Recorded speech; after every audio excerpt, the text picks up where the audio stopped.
News 16 Kerala. കുവൈറ്റിലെ കെട്ടിടങ്ങളുടെ ബേസ്മെന്റുകൾ ലക്ഷ്യമിട്ട് സമഗ്ര പരിശോധനയുമായി അധികൃതർ. രാജ്യത്ത് കെട്ടിടങ്ങളിലെ ബേസ്മെന്റുകൾ ലക്ഷ്യമിട്ട് സമഗ്രമായ പരിശോധനാ ക്യാമ്പയിൻ ആരംഭിച്ചു. മുനിസിപ്പൽ ചട്ടങ്ങൾ കർശനമായി പാലിക്കുന്നുണ്ടെന്ന് ഉറപ്പാക്കുകയെന്ന ലക്ഷ്യത്തിൽ കുവൈറ്റ് മുനിസിപ്പാലിറ്റിയുടെ നേതൃത്വത്തിലാണ് പരിശോധന. Engineering audit and follow up ഡിപ്പാർട്ട്മെന്റിന്റെ സൂപ്പർവൈസറി ടീം ഇതിനകം പല കെട്ടിടങ്ങളിലും പരിശോധന നടത്തി. നിയമലംഘനങ്ങൾ കണ്ടെത്തിയ ബേസ്മെന്റുകൾ ഒഴിപ്പിക്കുന്ന നടപടി അധികൃതർ തുടരുകയാണ്.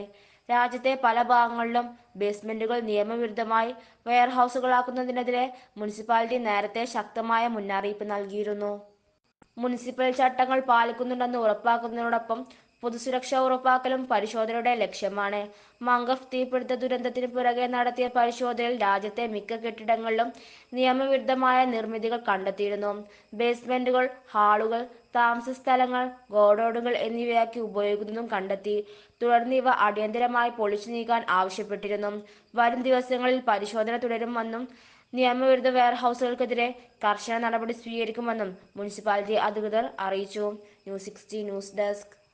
പക്ഷമില്ല, വിവേചനമില്ല. നേരിനൊപ്പം, നാടിനൊപ്പം, നാട്ടുകാർക്കൊപ്പം. News 16 Kerala channel.